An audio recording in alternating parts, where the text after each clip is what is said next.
Selamat pagi pemirsa, apa kabar Anda di hari ini? Senang sekali kami dapat kembali menjumpai Anda dalam Berita Papua pagi ini. Bersama saya Cynthia Delima, sejumlah informasi penting dan menarik telah berhasil dihimpun tim redaksi dan akan kami hadirkan untuk Anda.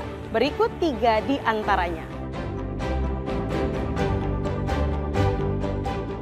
Pimpinan OPM wilayah Lani Jaya tewas saat kontak senjata dengan Satgas Habema.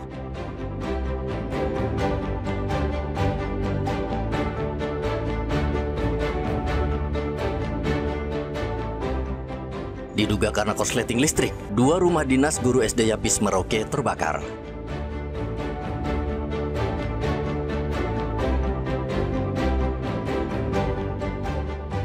Pemungutan suara ulang Gubernur Papua dan Bupati Bovendigul digelar. Ratusan ribu warga salurkan hak suara di TPS.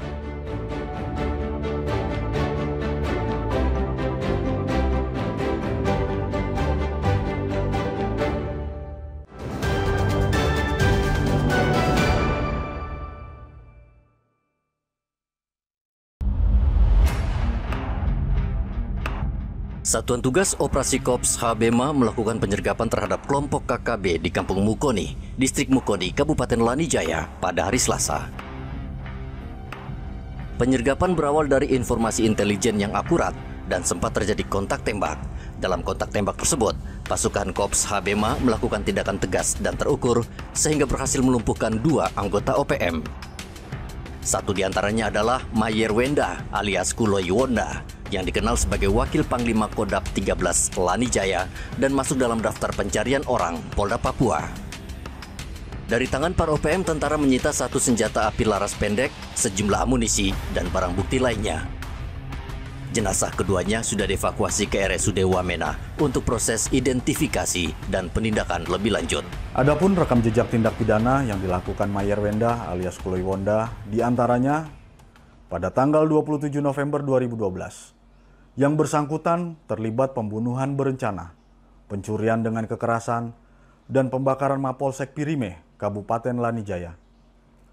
Kemudian pada tanggal 10 September 2012, yang bersangkutan melakukan pembunuhan terhadap anggota Polres Tolikara dan perampasan senjata api inventaris Polres Tolikara di Jalan Transkarubaga Wamena, Desa Milineri, Distrik Wenam, Kabupaten Tolikara. Selanjutnya pada tanggal 28 Juli 2014, ia kembali melakukan aksi penghadangan terhadap patroli polisi di Jalan Indawa Wamena, Kampung Nambume, Distrik Indawa, Kabupaten Lani Jaya. Saat akan dilakukan penangkapan, yang bersangkutan beserta rekannya melakukan perlawanan bersenjata. Sehingga diambil tindakan tegas dan terukur, akibatnya Mayer Wenda meninggal dunia di lokasi bersama 1 orang lainnya, yang diduga adiknya yaitu Dani Wenda. Tentara dan polisi terus berkolaborasi mengejar seluruh anggota KKB dan OPM yang sering melakukan teror di Papua.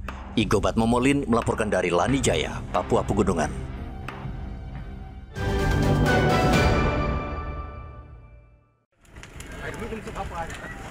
Kebakaran pada hari Rabu melanda kawasan sekitar SD Yapis Merauke.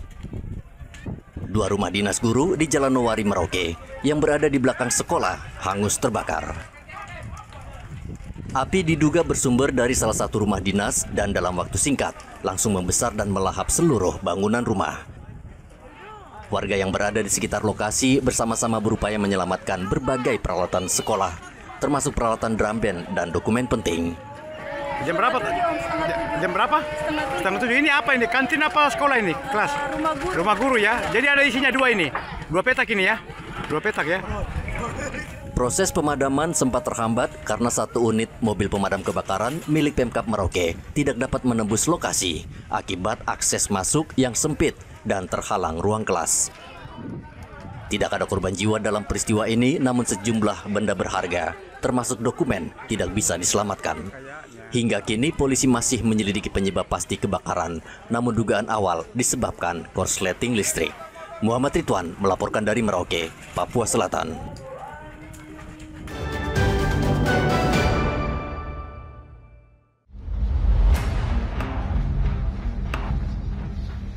Direktorat Reserse Kriminal Khusus Polda Papua Barat pada hari Selasa mengungkap praktik pertambangan ilegal di wilayah distrik Masni, Kabupaten Manokwari.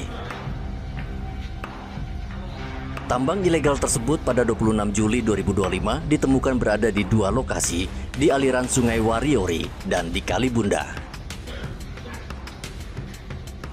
Dalam operasi ini, Polda Papua Barat menangkap 20 orang serta menyita 6 unit ekskavator serta berbagai peralatan tambang. Selain itu, polisi juga menemukan 250 gram emas diduga hasil penambangan ilegal di lokasi tersebut.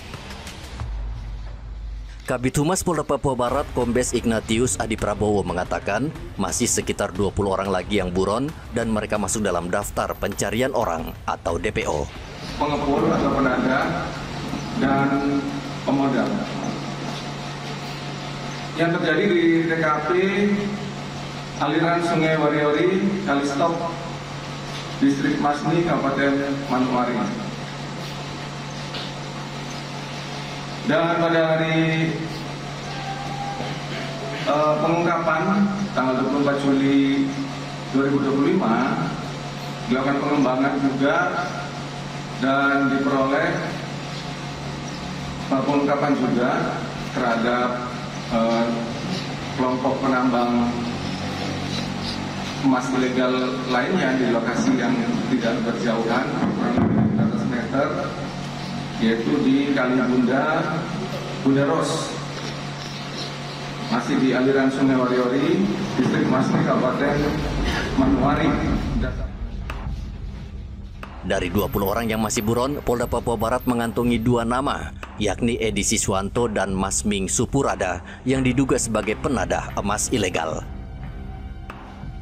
Mereka diancam hukuman 15 tahun penjara dan denda miliaran rupiah karena melanggar undang-undang tentang pertambangan mineral. Edi melaporkan dari Manokwari, Papua Barat.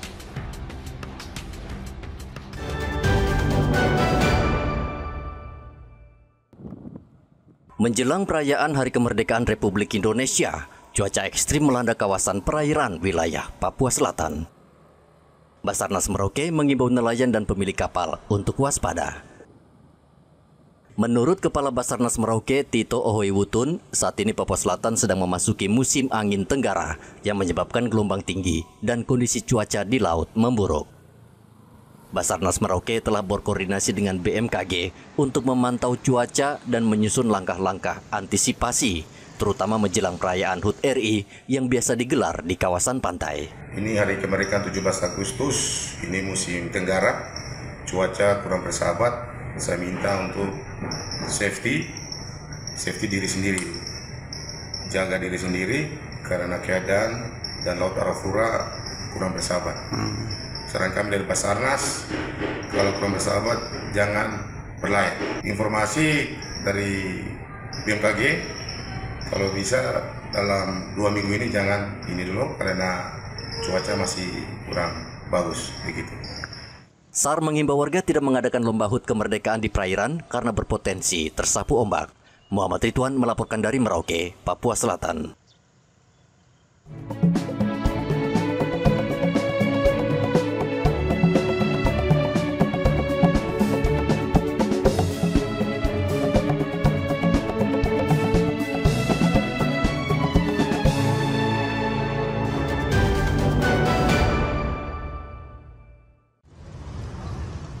Rabu kemarin, Provinsi Papua menggelar pemungutan suara ulang.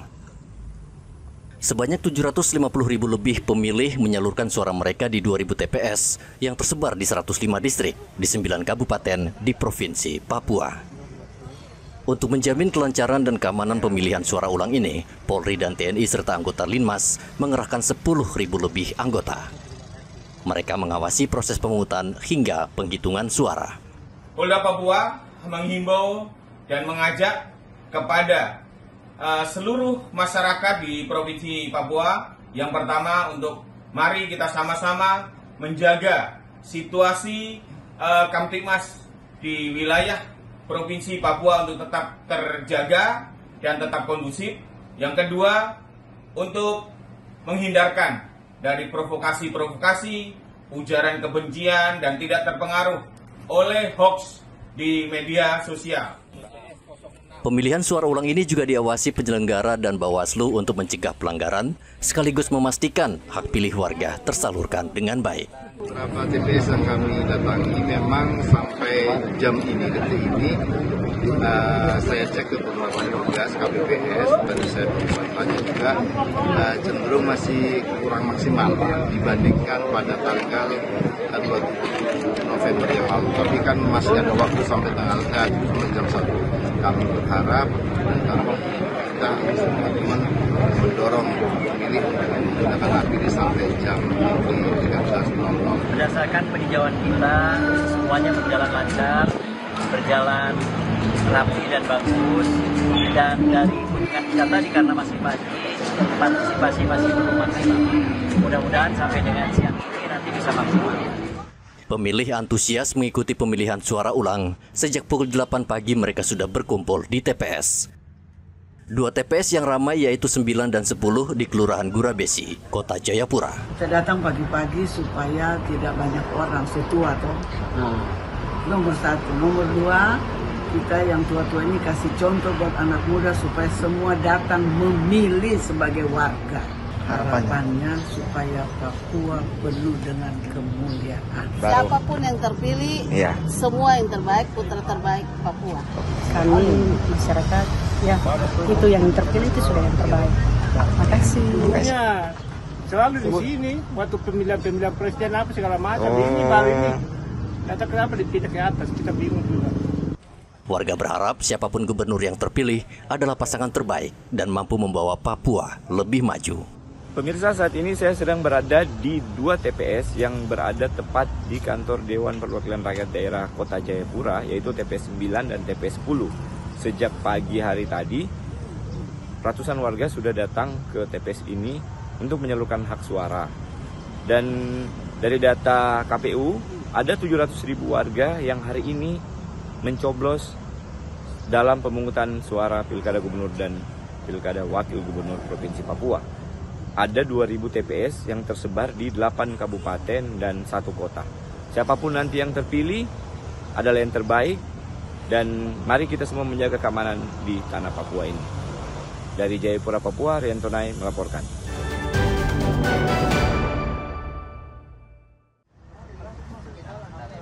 Dua calon gubernur Papua bertarung dalam pemungutan suara ulang Pilgub Papua pada Rabu pagi.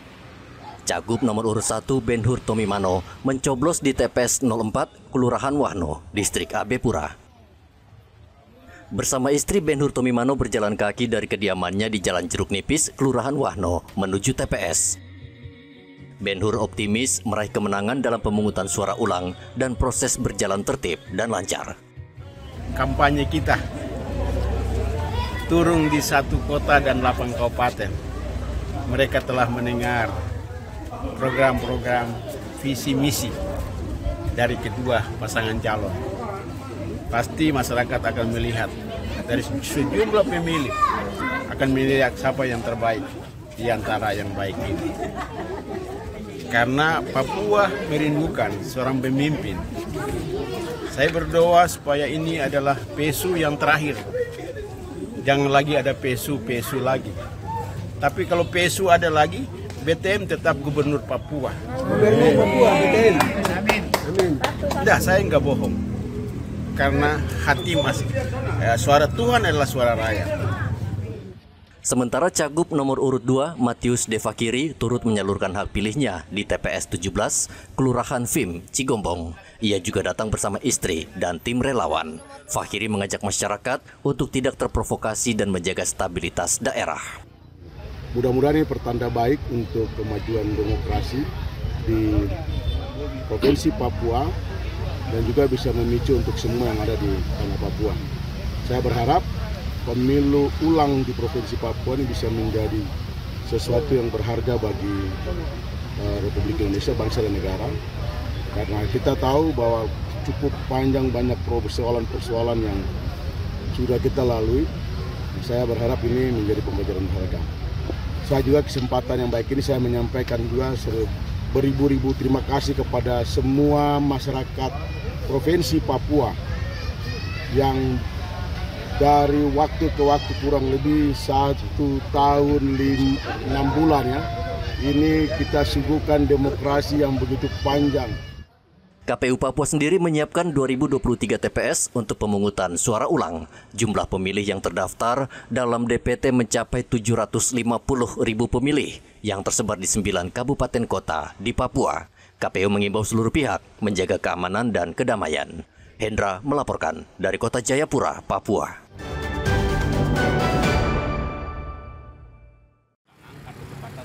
Warga Kabupaten Bovendigul, Papua Selatan, pada hari Rabu melaksanakan pemungutan suara ulang untuk memilih Bupati dan Wakil Bupati Bovendigul. Sejak pagi ribuan warga sudah berkumpul untuk menyalurkan hak suara mereka di 221 TPS yang tersebar di Kabupaten Bovendigul. Proses pemungutan suara ulang berjalan aman. Warga dengan tertib antre menunggu panggilan untuk mencoblos. Ada 4 pasangan calon yang bertarung dalam pemilihan suara ulang, yaitu Antansius Koknak, Muhammadiyah, Yakob Yaremba, Suharto, Roni Omba, Marlinus, dan pasangan Hengki Yaluwo, Melkior. Pemilihan suara ulang ini digelar setelah Mahkamah Konstitusi memutuskan pelaksanaan pilkada di Bovendigul cacat hukum. Bagi pemilih yang tidak menerima undangan, mereka dapat menggunakan KTP untuk mencoblos setelah pukul 1 siang dan selama surat suara masih tersedia. Muhammad Ridwan melaporkan dari Bovendigul, Papua Selatan.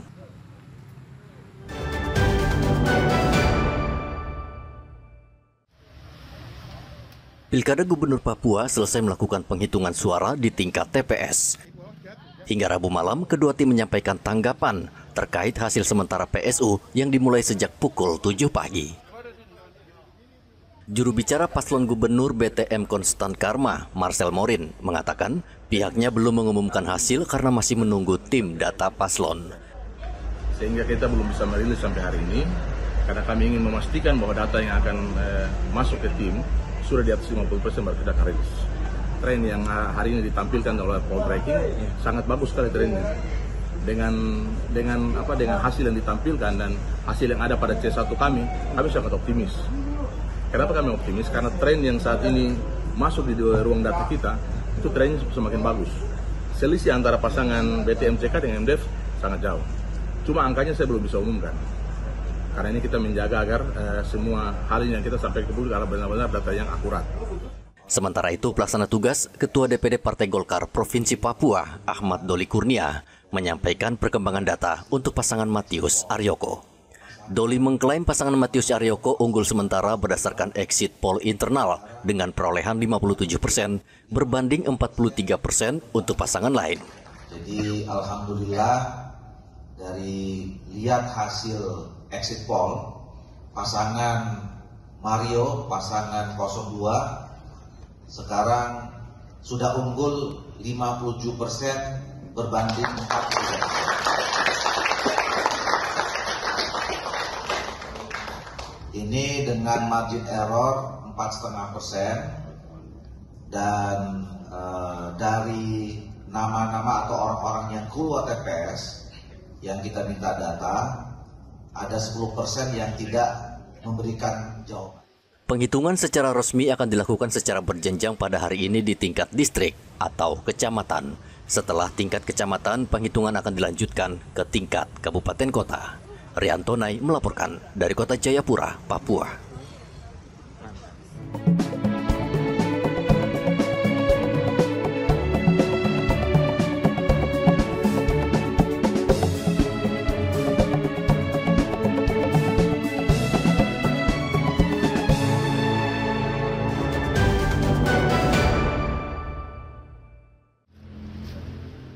Komisi Pemilihan Umum Kota Jayapura memusnahkan sebanyak 2.884 lembar surat suara untuk pemungutan suara ulang PSU Pilgub Papua.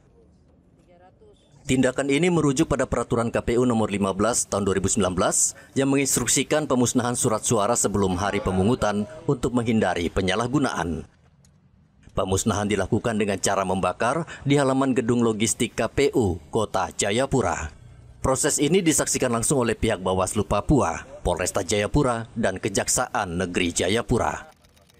Komisioner KPU Papua Fajar Irianto menyebutkan 2.884 surat suara dimusnahkan karena melebihi kebutuhan dan ada yang rusak. Pemusnahan surat suara ini adalah untuk memastikan dan menghindarkan penyalahgunaan surat suara dalam pelaksanaan pemungutan suara ulang, sehingga dapat dipastikan berdasarkan hasil penghitungan terhadap surat suara, hasil sortir, kemudian didapati inilah yang total dari kelebihan surat suara tersebut. Sehingga di hari ini kita lakukan pemusnahan untuk menjadi lebih pasti dan kita sampaikan kepada publik secara luas bahwa surat suara yang saat ini tersedia adalah surat suara yang berada di TPS masing-masing untuk digunakan oleh para pemilih.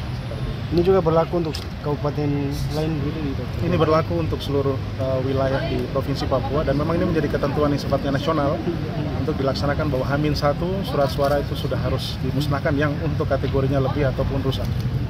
Sementara Ketua Bawaslu Papua Hardin Halidin menjelaskan surat suara seringkali berlebihan karena proses pencetakan berdasarkan gramasi kertas. Kenapa berlebih? Menurut teman-teman KPU ketika melakukan pencetakan itu pihak perusahaan itu mendasarkan pada gramasi, istilahnya itu 1 gram itu berapa lembar, sehingga ketika dihitung rupanya berlebihan.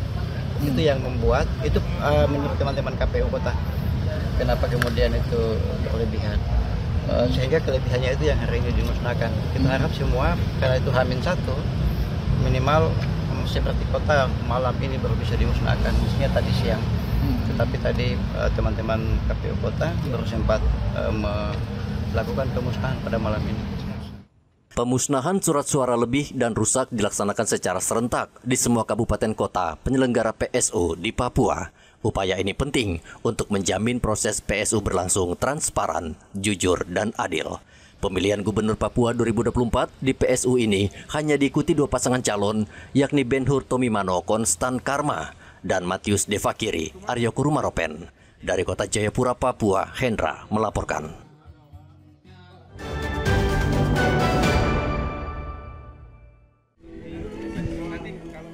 Pelaksanaan pemungutan suara ulang PSU Pilkada Papua diwarnai nuansa berbeda di sejumlah TPS. Salah satunya terlihat di TPS 12 Doyo Baru yang berlokasi di perumahan Darsua, Waibu, Kabupaten Jayapura. TPS 12 Doyo Baru dihiasi dengan berbagai pernak-pernik khas kemerdekaan. Bendera merah putih berukuran kecil hingga sedang terpasang rapi di sejumlah sudut. Umbul-umbul merah putih melambai-lambai dan beragam dekorasi bernafaskan semangat perjuangan dan persatuan menghiasi area TPS. Tidak sekadar memeriahkan, suasana ini membangkitkan semangat nasionalisme dan cinta tanah air di tengah pelaksanaan PSU. Kami dan tim juga tidak ada ide untuk kita pasang merah putih nih tadi malam. Jadi ide ini muncul dengan spontan. Jadi teman-teman berpikir bahwa ini kan bulan Agustus. Sedikit lagi kita merayakan hari kemerdekaan kita. Jadi ya berhubung juga ini ornamen-ornamen ini ada di RT, jadi secara spontan kita pasang ini. Dan memang kami sengaja bikin tenda dengan model begini, ya kita bikin yang jangan seperti TPS lain lah, kita yang unik lah. RT di sini memanggil warganya itu lewat lewat toa, dia keliling. Saya bilang kapan lagi ini, daripada nanti kalian tidak coblos terus tidak mencapai 50%, kita ulang lagi, kita secapek ini. Jadi mari gunakan hak pilih Anda. Karena hak suara warga itu ya menentukan 5 tahun ke depan. Inisiatif spontan ini mendapat apresiasi positif dari warga. Tak sedikit yang menganggap TPS ini tidak hanya menjadi tempat pencoblosan, tetapi juga wadah untuk menumbuhkan semangat kebangsaan. Semangat kemerdekaan ini diharapkan juga mendorong partisipasi aktif warga dalam menggunakan hak pilih demi masa depan Papua yang lebih baik. Imran menyebut TPS 12 Doyo Baru memiliki daftar pemilih tetap sebanyak 525 orang. Ia optimis partisipasi pemilih akan tinggi. Pelaksanaan PSU Pilkada Papua pada 6 Agustus ini merupakan tindak lanjut putusan Mahkamah Konstitusi. Ari melaporkan dari Kabupaten Jayapura, Papua.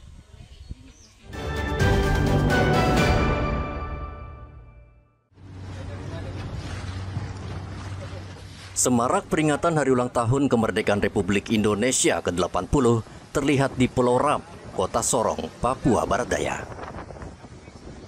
Personel Polresta Sorong Kota di bawah pimpinan Kapolresta, Kombes Amri Siahaan, turun langsung ke Pulau Ram untuk memasang bendera merah putih di seluruh rumah warga.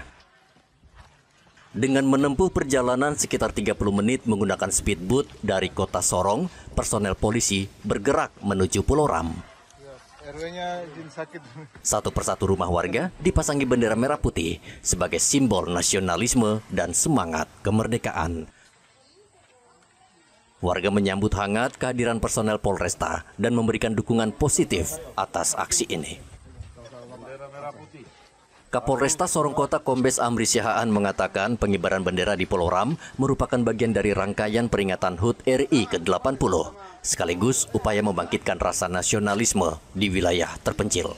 Mengunjungi Pulau Ram atau Pulau Buaya yang berjarak sekitar 30 menit dari Kota Sorong. Kita datang ke sini dalam rangka untuk memeriahkan menjelang Hari Ulang Tahun Republik Indonesia 10 Agustus. Kita datang ke Pulau Ram yang berpenduduk hampir 2.000 jiwa. Jadi kita datang ke sini untuk mensosialisasikan, untuk memasang bendera, dan kita memulai dengan membagi-bagikan bendera kepada warga masyarakat di Pulau Ram. Kita dari anggota Polri untuk mengharapkan Pulau Ram ini tercipta harkamtipmas dan patuh kepada bangsa atau Republik Indonesia. Tak hanya di rumah warga, kapal-kapal ikan milik nelayan lokal juga disambangi. Petugas membagikan bendera merah putih untuk dipasang di kapal-kapal sebagai wujud cinta tanah air. Langkah ini diharapkan mempererat persatuan dan menumbuhkan semangat kebangsaan di wilayah pesisir Kota Sorong. Topan melaporkan dari Sorong, Papua Barat Daya. Pemirsa, berita yang baru saja Anda saksikan sekaligus menutup jumpa kita dalam Berita Papua pagi ini. Saya Cynthia Delima bersama kru yang bertugas ucapkan terima kasih. Kami pamit undur diri. Selamat pagi, semangat pagi, Wanyambe.